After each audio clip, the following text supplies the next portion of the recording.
A lonely high school student sits alone in a quiet room, reading a book and reflecting on how this place is supposed to be a literature club. Yet, no activities ever happen here, and the reason is painfully simple. He is the only member the club has. He treats the place like his ultimate private space, almost a personal holy ground.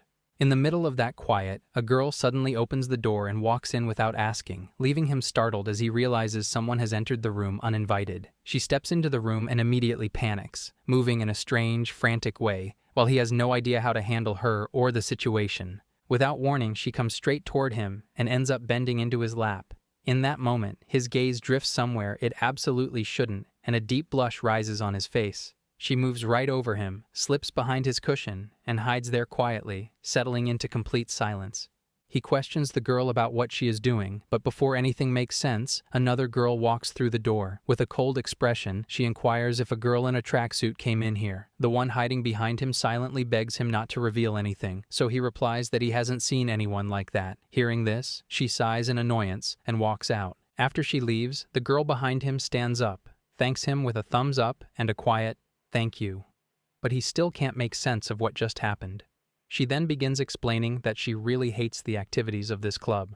During this, she takes the book from his hand and wonders aloud if she can read it. Book thieves come with extra charm, apparently. She sits down and begins reading the book, and as he watches her, he thinks to himself that she is Natsuki, the ace of the school's track and field team, exceptionally bright and extremely popular, especially among the boys. He reflects that she is completely different, almost the opposite of him. They have never had any interaction before, being in separate classes, and today is the first time he has seen her up close. He glances at Natsuki and thinks she looks surprisingly attractive in her plain gym uniform. Then she calls out to him and asks if this is the literature club. Since he is alone, he confirms that it is. After a moment of thought, she remarks that it's actually a good thing, saying this place can also serve as a secret hideout for her. Secret hideouts attract unexpected VIPs. She exclaims that she's happy to have found such a fantastic hiding spot for herself. Hearing this, he suddenly narrows his eyes and asks if that means she will be coming here in the future. She responds without hesitation, saying of course she will. He thinks to himself that of course he won't allow it. This is his holy ground, and he doesn't let intruders in. Just as he's about to speak up, Natsuki tells him that she knows he wouldn't let a girl like her, who smells of sweat, into his club. He is taken aback. Surprised, she interpreted things that way. Sweat diplomacy requires careful negotiation skills. She blushes slightly and apologizes for all of it, while he reassures her that he didn't say anything of the sort. Then she stands up and declares she will never come here again. Hearing this, he suddenly freezes, and from behind her calls out that it's okay for Natsuki if she wants to come here. Hearing this, Natsuki's joy knows no bounds, and she thanks him. He doesn't quite know how to react, thinking to himself that he accidentally allowed all of this. When she asks his name, he introduces himself as Tamiya. She then introduces herself as Natsuki and says it's nice to meet him. She walks toward the door and tells him that she'll meet him here tomorrow, then leaves. Tamiya sits there, wondering why she would come back, and in frustration mutters to himself that he will make sure she doesn't invade his holy ground again. The next day, Natsuki comes back into his room. Seeing her, he feels a little annoyed, thinking about why she's returned to his holy ground. In his mind, he starts plotting how he can get her to leave. She sits down and asks him what he's doing. He tells her he's studying because exams are coming up. Then an idea crosses his mind, and he starts thinking out loud that he's terrible at math, and if he doesn't focus, his results will be awful, hoping this will make her feel guilty and leave. But perhaps fate has other plans, because this time Natsuki stands up and comes straight to him, sitting so close that he can't help but feel dependent on her presence. She calls him over, brushing against him as she does.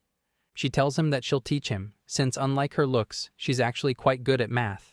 Tamiya insists that he doesn't want to trouble her because of himself. Natsuki says there's no problem, but he snaps, telling her she's not needed, thinking to himself that his plan has failed. Plans crumble faster than cheap pencils here. She sits there, yawns, stretches her body a little, and then lies down right there to sleep.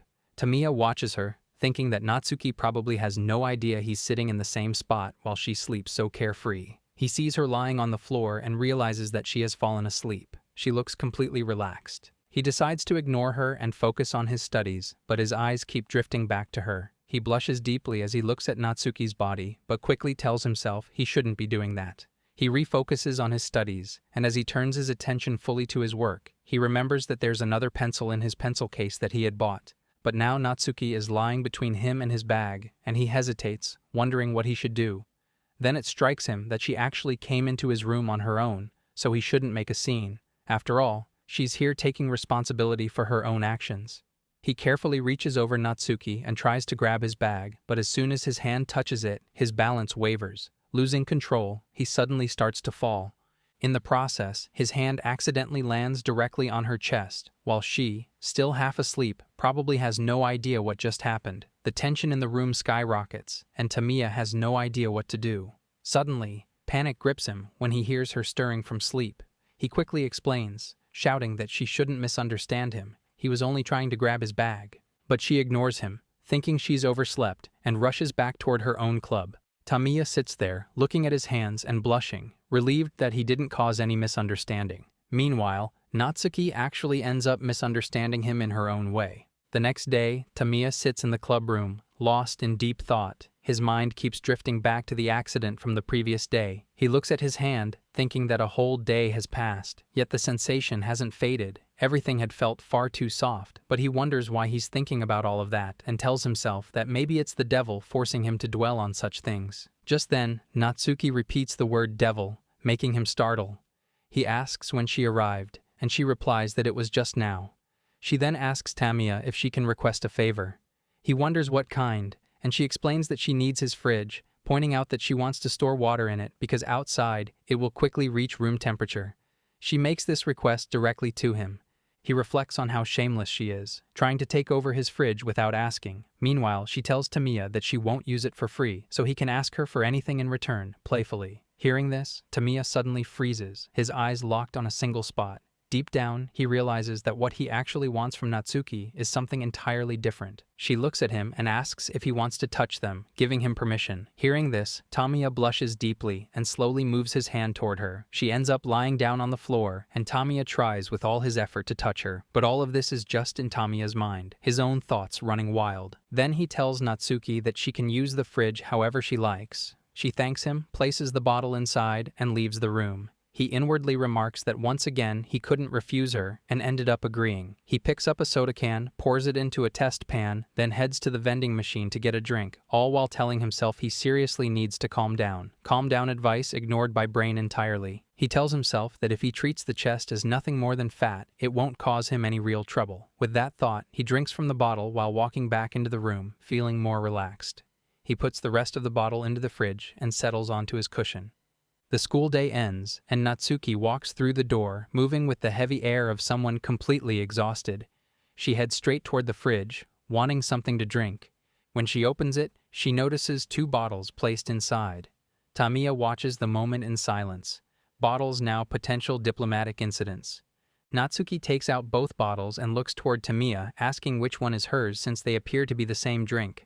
Sweat gathers on him as he realizes he accidentally picked up identical beverages in his hurry, and the mix-up catches him off guard. He freezes, the realization hitting him that he acted too quickly. A new worry stirs in him. Natsuki might think he matched his drink to hers on purpose. He cannot even remember whether he placed his bottle on the left or the right. The uncertainty pushes him toward a single conclusion that he should find some way to compensate her. Natsuki lifts the bottle, takes a sip, and Tamiya quickly stops her, demanding whose bottle it even is. She shrugs and says she has no idea, and it doesn't matter anyway. Tamiya looks at her, wondering if she really means it when she says it doesn't make any difference.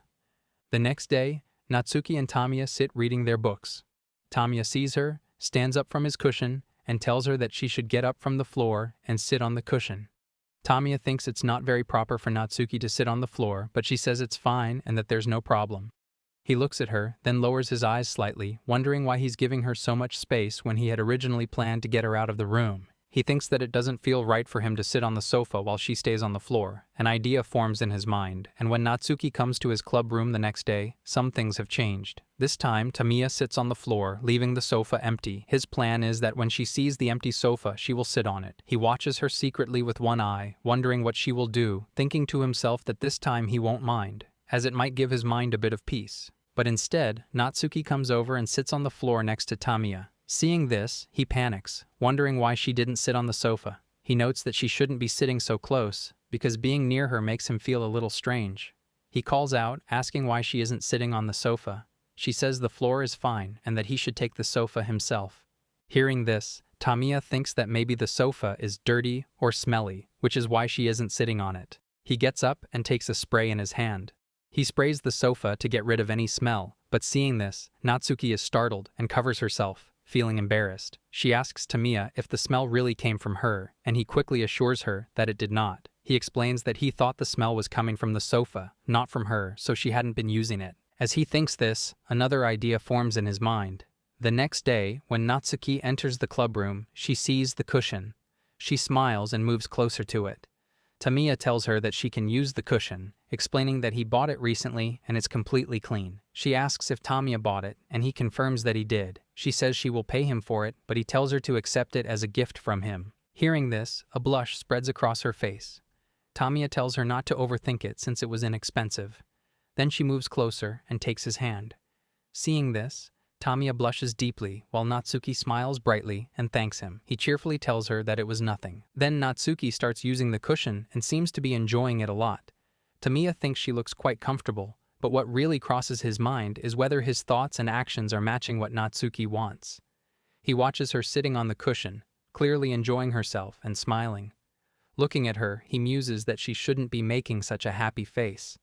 Happiness now dangerously contagious nearby. The next day, Tamiya sits in the classroom, lost in his thoughts.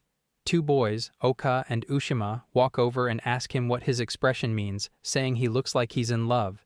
Tamiya quickly responds that it's nothing like that. Then Tamiya's friend Sonoya arrives, calls him by name, and reminds him that they have a duty today for class preparation for a specific class. Love Detective Squad now officially deployed. She then asks the other two what they were discussing. They mention they were talking about Tamiya being in love, but he denies it and urges them to head to the teacher's lounge. On the way, Sonoya asks Tamiya again who he likes, and he insists that there's nothing going on. Just then, three girls approach, and upon looking closely, Tamiya recognizes Natsuki and her friends. Seeing them makes him blush deeply. Sonoya notices everything as Tamiya quickly lowers his head and walks past Natsuki, while she starts to connect a few dots. Tamiya turns and sees that Natsuki and her friends have left. Sonoya looks at him and says she knows it's actually Natsuki he has fallen for. He panics, insisting she's mistaken, but Sonoya leans in and teases him even more. Sonoya remarks that Natsuki is far out of his league, while Tamiya thinks he shouldn't be the one deciding such things himself. He tells her that Natsuki has been coming to his clubroom for the past few days, which has been giving him a lot of trouble. Sonoya points out that Tamiya has even forgotten how to distinguish between reality and imagination. He replies that he doesn't care what she calls him. After some time, Natsuki enters Tamiya's clubroom. In the course of their conversation, Tamiya asks if she noticed when they faced each other earlier that day. She says she couldn't decide whether to speak or not, and by the time she thought about it, they had already crossed paths. Tamiya quietly feels thankful for her honesty, and the room settles into silence. Suddenly, Natsuki, blushing, asks Tamiya if the girl she saw with him earlier is now his girlfriend, and he begins to sweat nervously at the question. She wants to know this to be sure she isn't causing Tamiya any trouble by coming every day. Tamiya explains that she's just a classmate and a gaming partner, which gives Natsuki some relief. Tamiya thinks to himself that perhaps he said something unnecessary, while Natsuki, placing her hand on her chest, softly says that if that's the case, then it's fine. She happily adds that she can call Tamiya even outside the clubroom, and he should do the same whenever he feels free. She wants to secure a promise from him. Just as Tamiya is about to respond, she moves closer and tells him that he should fully keep that promise. But his attention drifts elsewhere, and he blushes deeply. He ends up agreeing to Natsuki's request, though in his mind, thoughts about her feel strange and overwhelming. Meanwhile, she seems even taller and more impressive than before. The next day, Tamiya stands in his clubroom, drinking coffee and looking out the window. It's a day off from school, and the morning feels particularly pleasant to him. As he stands by the window, he begins to hear some sounds outside. The sounds are actually Natsuki and the other club members practicing, which Tamiya observes from the window above. He contemplates that even on a day off, Natsuki is practicing. Watching all this, Tamiya considers that he can't keep up with it. He reflects on how different his life is from Natsuki's. He also notices that the girls are standing around looking for Natsuki, but they can't find her. Their leader stands there, visibly angry that Natsuki has skipped practice and run off again. Tamiya, standing by the window, looks confused.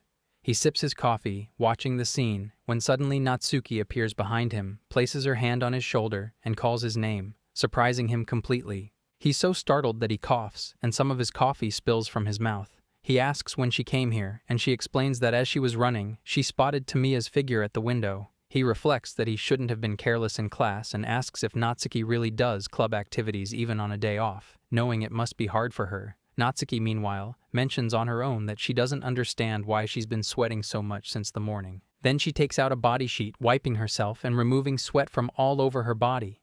Seeing this, Tamiya feels a strange, overwhelming sensation.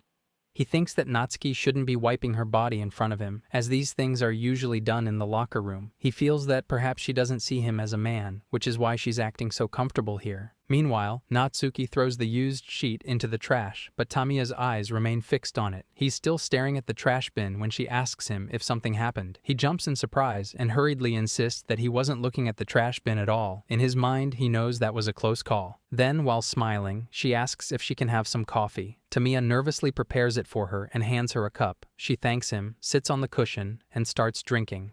Suddenly, she mentions that she wants Tamiya's contact. He wonders how the idea suddenly came to her. She explains that she thought they should have each other's contact. Tamiya drinks his coffee and replies, while she adds that her phone isn't with her, so he'll have to wait. As she leaves, she tells him he should wait until 12 o'clock. Tamiya looks at the time and realizes he'll have to wait for 2 hours. 2 hours later, they meet outside the school. Natsuki thanks Tamiya for waiting and gives him her ID. She then texts him to ask which direction his house is, waiting skills now officially upgraded to elite.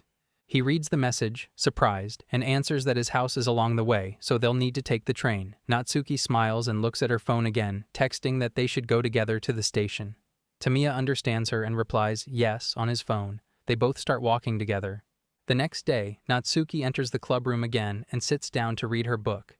Tamiya lies there, thinking to himself that Natsuki has finally gotten used to being there. She begins to doze off, and his gaze drifts to a particular spot. Comfort levels now officially questionable here. Natsuki is sitting quite close to him, and suddenly she calls him over. She asks where the next volume of the book is, and he pulls the copy from his collection and hands it to her. She thanks him. Afterward, he reflects that he may not have fully gotten used to Natsuki yet, as he feels a slight sense of resistance around her. He feels he should force himself a little to hold back and maintain control. Then she looks at him and asks, "What's the matter?" but he responds that it's nothing. He continues to watch Natsuki, and she points out that he's been staring for quite a long time. He urges her not to mind it, while thinking to himself that if he wants to get used to being around her, he'll have to keep observing her closely. Then Natsuki gets busy reading her book, but Tamiya keeps watching her continuously. Eventually, she puts the book down on the floor and slowly starts moving closer to him. Seeing her come closer, Tamiya starts feeling uneasy. Natsuki stands right by his head and thinks that if he wants to watch her so closely, he might as well do it from up close, which is why she moved nearer. She leans so close that Tamiya's face nearly touches her belly, and he starts feeling nervous and sweaty from the proximity. Then she inches even closer, pressing her belly against his face. Tamiya blushes deeply and calling out her name suddenly reacts in surprise. Personal space officially declared extinct. Suddenly he falls back onto the sofa, exhausted, unsure of what's happening. Natsuki comes close and says, "Good morning," because it's all happening inside his dream. Tamiya is astonished, realizing that Natsuki has already taken over his thoughts even in his mind. Then she comes closer and, feeling shy, asks what kind of dream he had. As they get lost in the moment, she stops him from telling everything and mentions that she has to leave soon because it's time to return to her club. Tamiya thinks to himself that she looks quite tired, but then his gaze drifts downward. As he looks down, he's shocked to see what happened. He quickly grasps his pants with both hands, while Natsuki thinks to herself that this is a normal phenomenon and there's nothing to be embarrassed about. Tamiya heads home from school, but stops at a bookstore where several interesting manga catch his eye. As he scans the shelves, he notices one manga volume whose cover looks strikingly similar to Natsuki. He walks up to the manga and quietly wonders if he's tired of buying volumes just because the cover forces his hand, and this one happens to be about track and field maidens. He picks up the manga, thinking that even if it's fiction, it comes surprisingly close to reality, then heads to the counter, sets it down, and tells the cashier he wants to buy it because he doesn't want to be judged before reading it. On the other side, the counter girl lets out a laugh. She reads the manga's title and teases Tamiya for it, and the moment he realizes it's none other than Sonoya, he freezes. He asks if she's working here part-time, and she says yes, it's been a week, while Tamiya hurriedly tries to explain that this is all just a misunderstanding. He insists he actually came to buy One Piece, and he has no idea when the manga swapped places in his hand. Sonoya, barely holding in a laugh, tells him she doesn't mind because everyone has their own preferences, so he shouldn't worry about her mocking him. After a few seconds of trying and failing to contain it, she bursts into laughter at him all over again. She apologizes and asks if he was thinking about pharma while buying the manga, then remarks that Tamiya is the perfect example of a virgin. Hearing this, Tamiya's face turns bright red, and embarrassed, he loudly demands the manager fire her, but in the end, he buys the manga anyway, pride clearly losing the budget meeting. He walks through the bookstore holding the manga in his hands, thinking to himself that he didn't buy it because it reminded him of Natsuki, since the main character feels very different from her. Just then, Natsuki appears in front of him. He's still looking at the manga, thinking how different the character is from Natsuki when she sees him and greets him. Surprised, he quickly hides the book behind him. Natsuki tells him she's going upstairs with her friend and asks if he's coming, but he explains he just came from the bookstore. She then inquires which book he bought. Panic responses now running on instinct. He panics and tells her it's nothing special, just a healthy book, then says he's leaving. He quickly hides his face and rushes off. The girl with Natsuki asks if Tamiya is her friend, and she confirms he's from the literature club, but the friend senses that Natsuki is hiding something. Natsuki's friend quietly thinks to herself that he clearly saw the manga cover in Tamiya's hand, which explains why he tried to hide it. From Tamiya's expression, she can tell the guy is trying to get closer to Natsuki. She calls him a vermin in his head and thinks that vermin must be eliminated.